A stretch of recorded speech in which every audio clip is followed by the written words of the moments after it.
Hi, I'm Bob Trask. This is our weekly reset. This is where we come together to get every week started with enthusiasm, with grace, and with the kind of self-confidence, clarity, and courage we need to be all that we can be this next week. Let's start, shall we, with a nice meditation. If you'll just relax, be comfortable in your chair,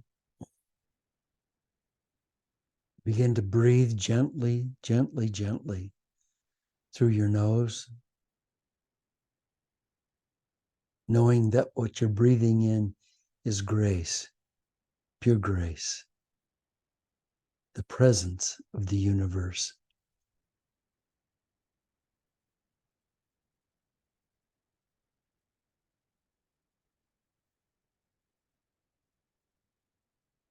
And that presence flowing into your body, flowing through every cell of your body, is blessing and enriching and uplifting and healing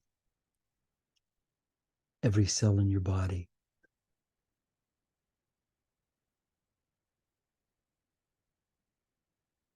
Your body is smiling.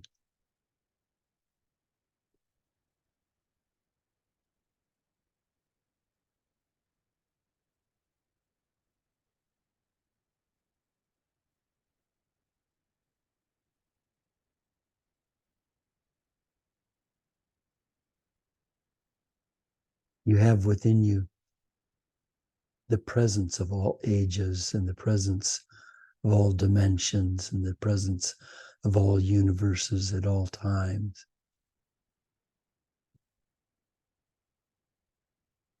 And you're blessed.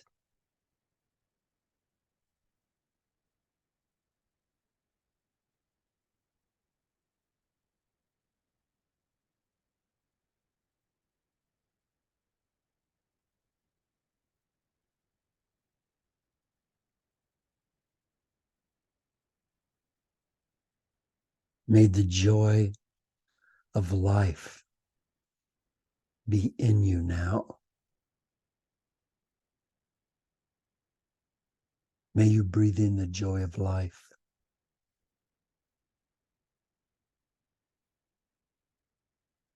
May you know that you are being, at this moment, unconditionally loved, cradled and held, blessed and protected and set free by the great presence of this universe. Holy Spirit, the Creator, the created, the beloved, holds you and loves you and nurtures you.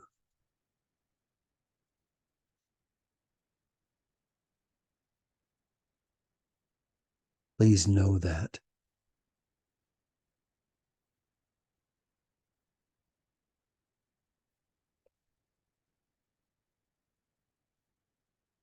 And when you come back to us, please bring this self with you, because this is a true self and everything else is illusion.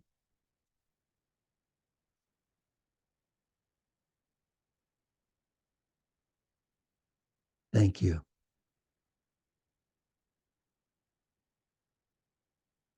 Boy, today's talk, I'm really excited about today's subject. The subject is simply this: how many universes are there? And this question is then, why should it matter? Why should it matter to us? Because our work together is somewhat metaphysical and somewhat spiritual and somewhat scientific and somewhat psychological, but we're always looking for ways that we can live our lives more effectively, more effectively and efficiently and fuller, to live our lives as fully as they can be. And what does it have to do? What does that have to do with the number of universes that might be around? Well, stick with me and we'll find out. It's pretty exciting. Our galaxy, the Milky Way galaxy, has over 400 billion stars like our sun. And our sun is enormous. We don't even know how enormous it is. But if it were empty, we could put 1,000,000 Earths inside, 1,000,000 Earths inside of it. And so there's 400 billion of those in our galaxy alone, and about 100 billion galaxies that we can see through our telescopes. And that 100 billion galaxies is just a tiny fraction of the galaxies that truly exist in this universe. However, in recent theories in physics, including string theory, it's been pretty well proven that there are likely countless other universes. So we're going back to talking about 100 billion stars like our sun in this galaxy, and 100 billion galaxies detectable by our telescopes, and and that's just a fraction of the galaxies that exist in this universe, and that there are likely countless other universes. Holy smokes. Could it be that the purpose of each one of those universes is to provide a garden for our personal expansion? Now, wait a minute. How could that be? How could that be? Because we're in this universe. And if there are all these other universes, then what does that have to do with us? Could be that the difference in those other universes is a difference in that there's a wall in between us and them, and in between each of them, that keeps us from bleeding across into those other universes, so that our experiences and expressions are here in this universe, and we grow in this way, and not bleeding back and forth, because over here we have a separate life and a separate set of experiences and expressions in which we're growing. So there can't be any interference between those two. Could be that that's the reason that those universes are separate. But those multiple universes exist in the same now in which we exist. They don't exist in some other now. There's only one now. There's only one now and one space, and that's right here, right now, in this place. So everything that's going on, all those other universes, they're all right now, and they're all right here. And the one thing that we have in common is that there is no other time than now, and no other place than here. And I was talking about the walls in between those universes. Well, imagine this. Now I'm going to talk about something a little separate, and sometimes those two get confused, but let's keep them separate. There's universes and then there's dimensions. Now I'm going to talk about dimensions just for a minute. Physicists calculate to try to find out how many dimensions there are. They like to know, they like to be able to, because they know there's 3 dimensions that we're aware of. There's height, and there's width, and there's depth. Those are the 3 dimensions. That's it. So they said, well, how many other dimensions could there be? So they began to do calculations, mathematical calculations. The physicists worked and they said, well, if everything has to come out in a balance, you can't have a fraction left over, like there's 6 1/4 dimensions and everything has to balance. So in order for it to balance mathematically correctly, there have to be 11 dimensions. 10 dimensions of space, one dimension of time. 10 dimensions of space, one dimension of time. 11 dimensions. That fits perfectly. That comes down to being scientifically, mathematically accurate, effective, and true.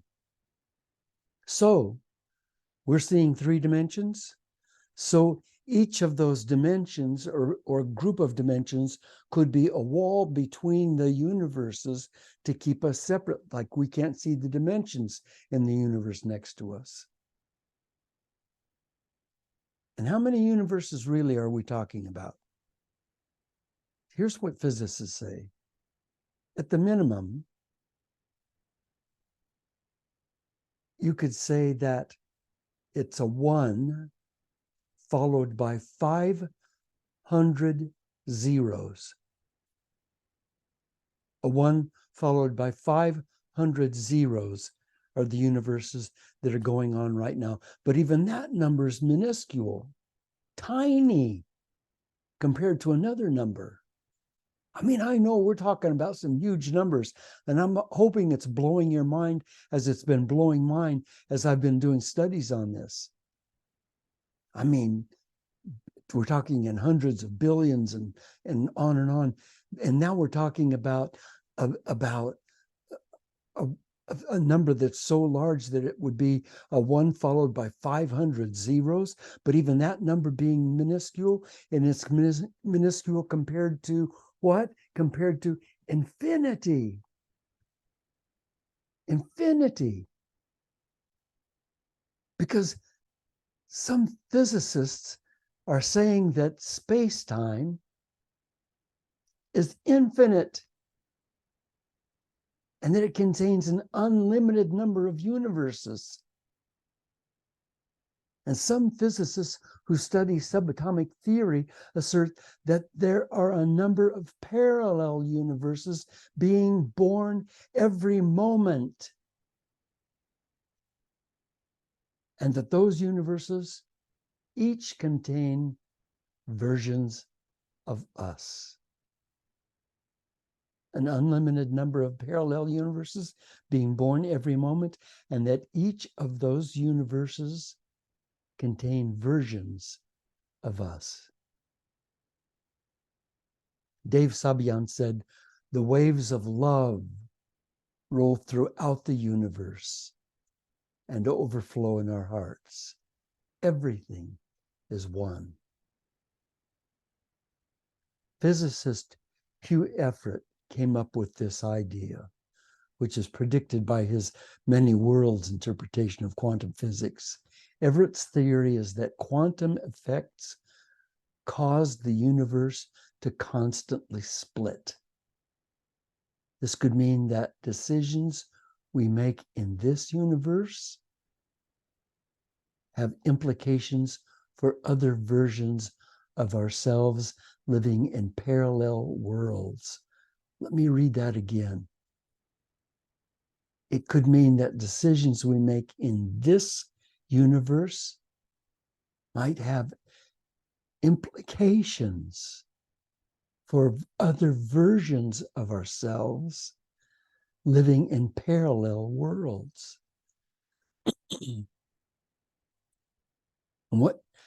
And so what does that mean? What does knowing or imagining multiple universes, multiple worlds, multiple dimensions, what does that mean to us as individuals? Simply this: we've been taught since we were little kids that we were born, that we live, we grow up, we get old, and then we die. And some of us were taught that after we die, we rise from the dead and our bodies come out of the grave, or our ashes get collected back together, and when we come back as bodies, and then we ascend into heaven if we were good, or we descend into hell to burn in the furnace of hell forever and ever and ever if we were bad. So whatever good and bad means, that's pretty questionable.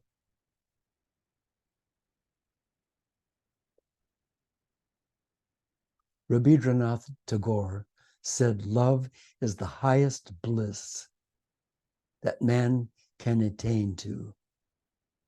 For through it alone, he knows that he's more than himself, that he's one with the all.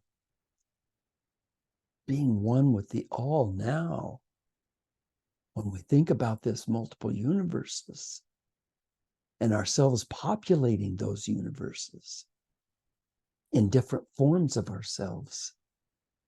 Now, think about that when you listen to his words. Love is the highest bliss that man can attain to, for through it alone, he knows that he is more than himself, that he is one with the all. For through love, you know that. Through love, you know that you are more than just an individual, that you are one with all. And a lot of people believe they continually reincarnate back into this place, back into this place, back into this planet after death. And most of them believe that they incarnate continually with this karmic indebtedness, and they keep working through each life to pay off the karmic indebtedness, and they need to get that all paid off like it's a mortgage on your soul. And when you finally get that all paid off and the interest all goes away, then you can stop reincarnating and hop over into nirvana. Cool for those people who believe that. Hang in there. I respect your beliefs. The multiple universe theory, which is proposed by physicists and scientists and a lot of spiritual masters, says that we're present in more than one universe right now. And if that's so, and most good scientific minds do believe that it's so, and they've proven it to be true through precise mathematical calculations, then we're far more valuable than we've ever thought we were. Because we're not just these little kind of individuals scurrying around on the dirt of this planet from birth to death, and then we go away and that's it. No. We're alive in unlimited universes, in unlimited places. Now I want to just ask you a question. If that's true, then in all those universes, what are we doing there? What's going on? Well, here's for us to think about. Consciousness is another word for God. Consciousness is another word for Holy Spirit. Consciousness is another word for the divine presence. Consciousness is another word for the creative energy, the creative vibrations of all universes at all time. And it is the creative process that's keeping all of that alive and keeping that all moving. And what we're doing, all of us, I mean, just step aside for that for just one moment and say that all the created, everything that's created in all the universes, any universes, all the created is the creator. There's no separate creator. There's not a creator here and a created here. The created and the created are the same thing. A tree is creating itself as it grows and reaches for the light. We are creating our own bodies through our consciousness as we grow. So all of those universes are all one consciousness. They are all one being, one metaphysical being, and it's growing, it's expanding in joy and in wisdom, and it's expanding by us living our lives and expanding and growing individually, and that expands and grows what? It expands and grows.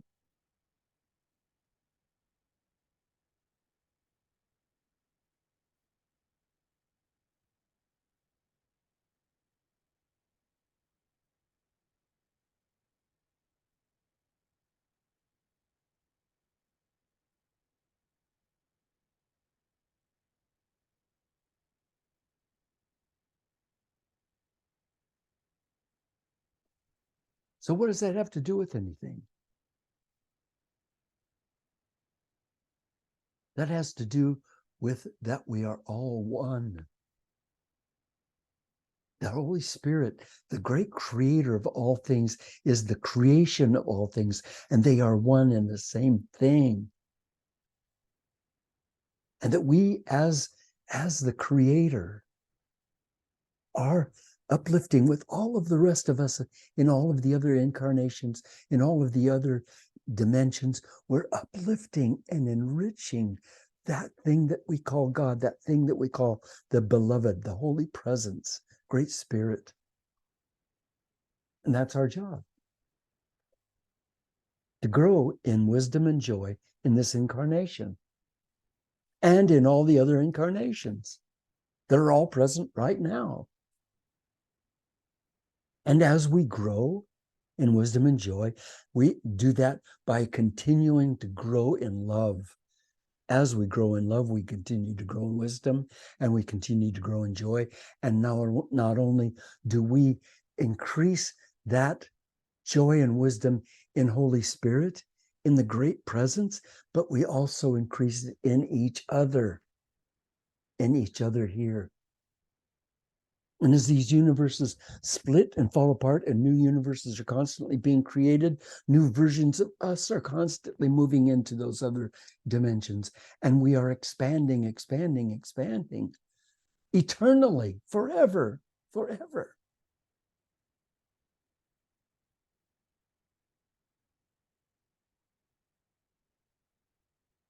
So the multiple universe theory, which is proposed by physicists, says that we are present in more than one universe right now.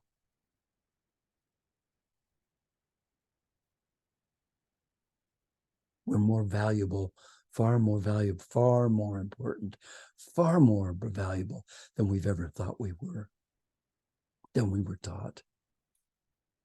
We're not just accidents happening in one universe.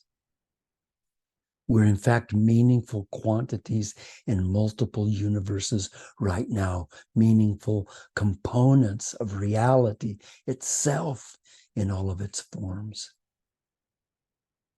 Rachel Greenwald said, "We are all connected. We are also individuals. We have our own individual selves here on this earth, but there is a part of us that's connected to everyone and everything else. We are all one." Another thing that's indicated by science is that all frequencies are intelligent. Did you know that? All frequencies, all energy travels in frequencies and waves. All energy and all frequencies are intelligent. And since all frequency and all waves are traveling as one, then all physical and subatomic realities are made up of energies, vibrations, frequencies. That means that everything we see, everything we hear, everything that we're aware of is intelligent. It's all intelligent. That wall across from you right now is made up of vibrations, which are frequencies, and that wall is intelligent. It isn't even physically there. If you went down from the atoms to the subatomic particles to the quarks to the strings that are indicated by string theory, then you see that there is nothing physical there. It's all just space, but it's a divine space. It's the beloved. It is the thing people call God, that space. And everything, a tree, a river, a wind, a musical note, everything is creating itself because everything is the presence, the wisdom, the intelligence. So when we worship some God in some other dimension or some other place, we're actually missing the boat, because the one we think of as the creator is in fact right here. It's the created, it's us. It's the physical world we live in. And we can connect with that divine by loving everything exactly the way it is, because it shouldn't be different. It should be the way it is. That's why it is the way it is. And everything has a purpose for being the way it is. Lauren Martin said, "Everything is made of the same energy, even things that seem separate. That's why everything in the universe is really connected as one. Now, the purpose of this talk is for us to join in harmony with the Creator. Jesus said he and the Creator were one. Now, what did he mean by that?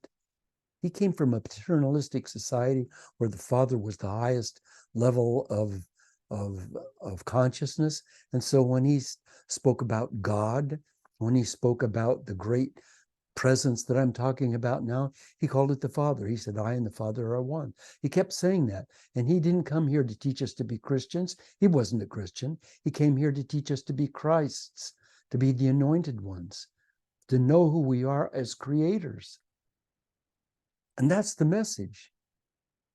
And his secondary message is, how do you do that? You do it through love. Through love.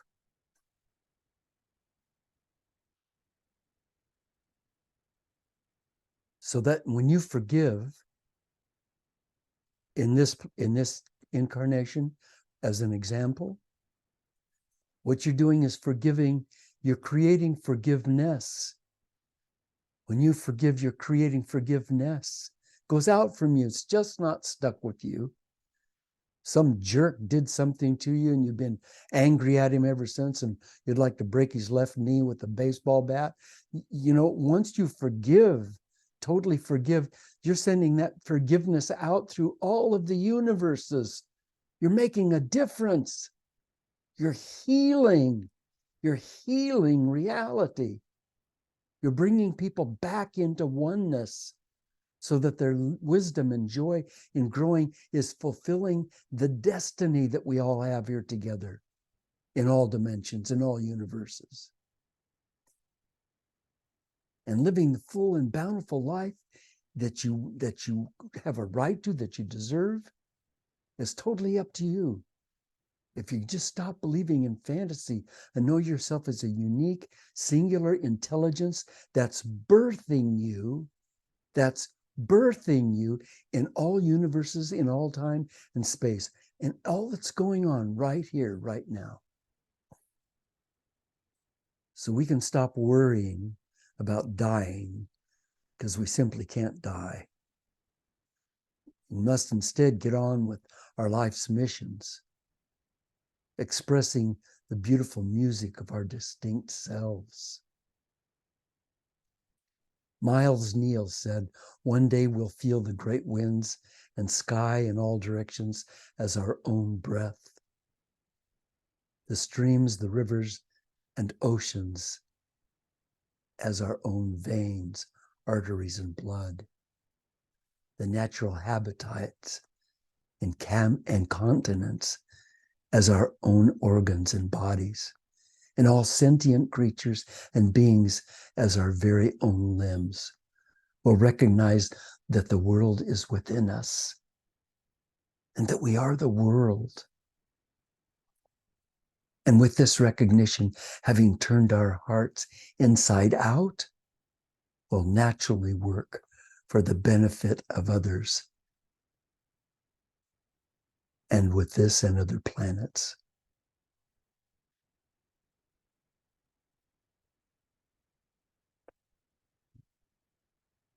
Let's be one with all. Let's use love as our power. I know it's a challenge. I know that sometimes loving is hard.